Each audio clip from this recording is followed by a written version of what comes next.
Baka naman may sobra ka dyan. Pautang muna. Meron. Pambayad ko sana sa bagong biniling ref ni Paz eh. Pero, sige. Salamat pare ha. Hindi, babayaran kita agad pag sweldo. Kailangan ko lang magpadala ng pera kay Pelma eh. Kasalanan ko lahat to eh. Sana nagkasanga-sanga yung problema ko, hindi ko iniwan yung mga bata.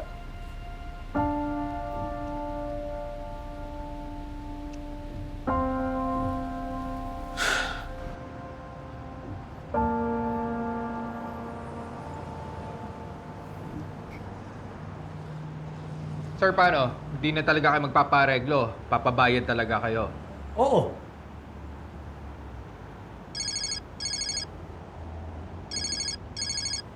Hello? Mrs. Pelma Cruz? Sino to? Sa presinto po ito. Anak niyo ba si Jeffrey Cruz? Ano nangyari sa anak ko? Nandito po siya sa presinto. May reklamo, kasong pagnanakaw. Ano?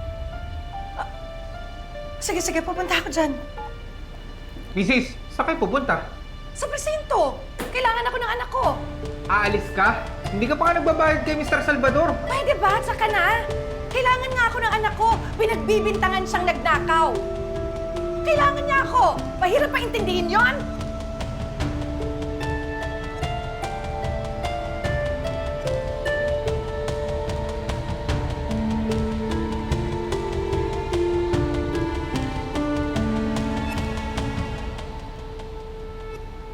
Darating ba ba ang nanay mo? Ha? Mrs. Ha? Pinabayaan ka na yata! Hindi ka kasi dinidisiplina! Huwag niyo saktan yung anak ko! Papakulong kita! Papakulong kita! Ikaw pala ang nanay ng magnanakaw na to? Hindi ba nanakaw ang anak ko? Bakit niyo ba siya pinagbibintangan? Eto oh, ninakaw niya sa akin to! Mrs. Cruz, totoo po yung sinasabi ni Mrs. Tuason. Nahuli po nagnakaw ang anak niyo. Jeffrey, anak. Ninakawan mo yung babae yan? Opo. Nakita mo na? Mrs. Tuason, huminahon naman kayo. Bakit mo ginawa yun? Para po may pera tayo.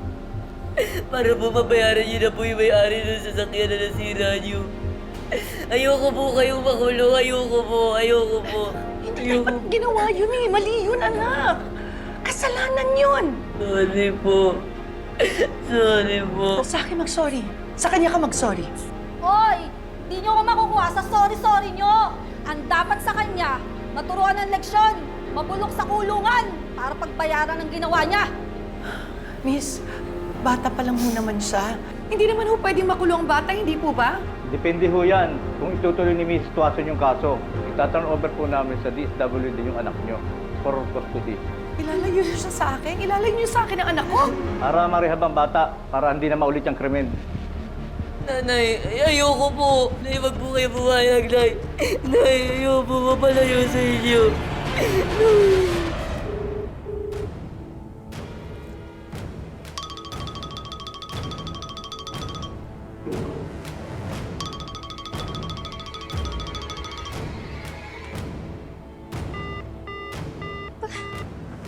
Pinatayan talaga ako. Friend, palamigin mo muna. It's not as if uuwi siya sa Felma na yun. Alam mo namang hindi makakalis ang asawa mo. Well, you're right. He'll come around.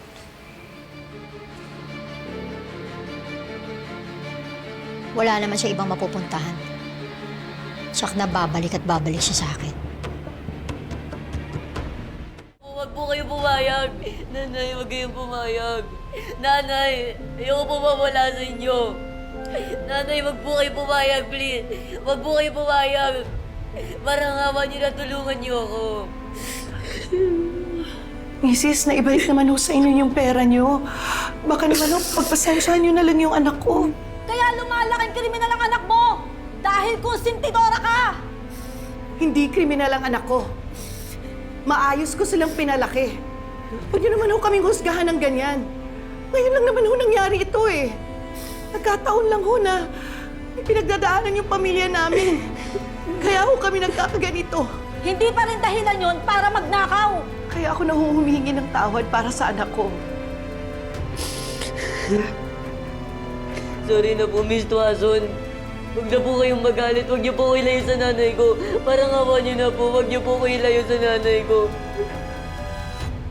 Baka pwede niyong patawarin na yung bata. Nakikiusap naman po siya eh. At sino ka naman? Kaibigan ho nila. Mrs. Tuason, lahat naman ho tayo nagkakamali. Lahat tayo may problema. Kaya minsan nakakagawa tayong bagay na hindi natin gusto. Yan siguro nangyari kay...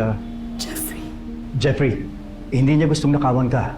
Pero sa kagustuhan niya tulungan ng nanay niya. Kaya niya nagawa yun. May nanay ka rin, di ba? Oo naman. Mabuti kaya akong anak. Ginagawa ko ang lahat para sa nanay ko. Naiintindihan mo yung sinasabi ko. Ginawa lang lahat ni Jeffrey para sa nanay niya. Sana magpatawad mo na siya.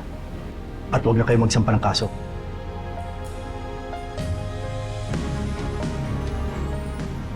Maraming salamat, Mr. Salvador.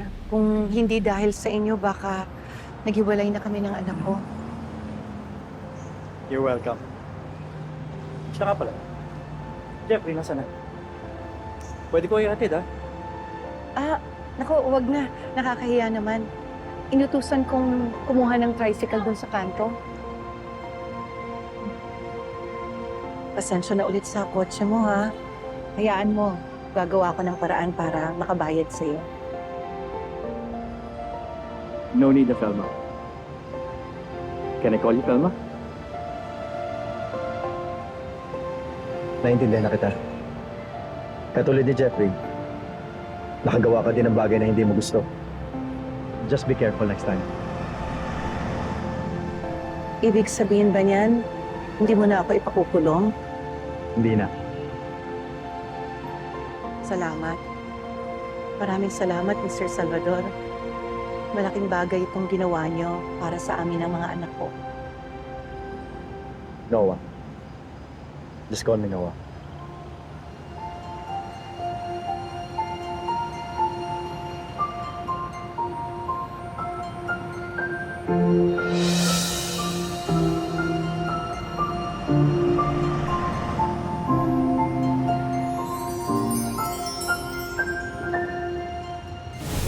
Ang ganda-ganda niya, Hazel. Pasensya na.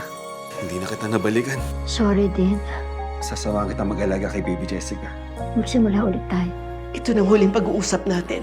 Huwag ka nang tumawag sa amin. Huwag ka nang susulat. Huwag ka na rin magbigay ng sustento. At kahit na ano.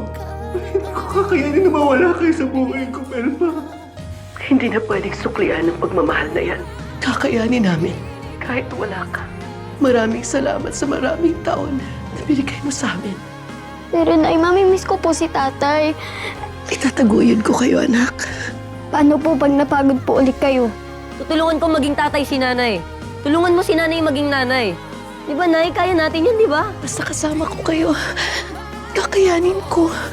Pangako.